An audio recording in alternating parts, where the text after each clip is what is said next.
after Indonesia, Philippine President Ferdinand Marcos Jr. arrives in Singapore for a state visit.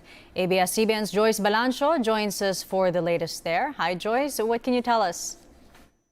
Hi, Denise. President Ferdinand Marcos Jr. has arrived here at Singapore for his two-day state visit around 12:45 when his plane landed at Changi Airport. With him, our First Lady Liza Marcos and his official delegation composed mostly of secretaries from the economic team.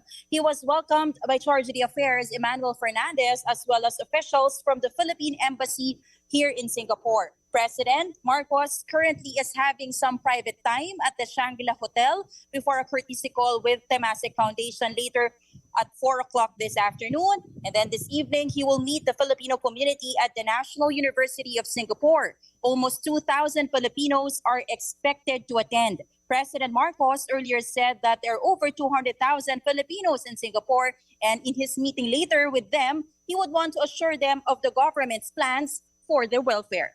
Denise? Thanks, Joyce. Very productive. That's how Malacanang describes the first state visit of President Ferdinand Marcos Jr. in Indonesia. Marcos witnessed the exchange of 4 agreements aimed at deepening cooperation with Southeast Asia's largest economy. These include a plan of action that would outline the bilateral commitments between the two countries in the next 5 years. Several Indonesian businessmen also expressed interest in investing in the Philippines' energy, transport, and agricultural sectors. Marcos and Indonesian President Joko Widodo also say both countries are working to ensure the Association of Southeast Asian Nations, or ASEAN, will become a lead agent in the promotion of peace and stability. On to the Senate probe into the sugar importation fiasco. Executive Secretary Vic Rodriguez finally shows up at the Senate after senators voted to subpoena him to attend the hearing. During his opening statement, Rodriguez apologized to senators, saying he did not mean to disrespect the chamber through his absence. He then clarified he did not give the go signal to pass the resolution, allowing the importation of 300,000 metric tons of sugar. Rodriguez said he only asked for the submission of an importation plan. He added he purposely ignored an email draft of the sugar importation order, as President and Acting Agriculture Secretary Marcos had to attend to other matters. Former Sugar Regulatory Administrator Hermenegildo Serafica tells the Senate President Marcos had floated the idea of importing 600,000 metric tons of sugar into the country.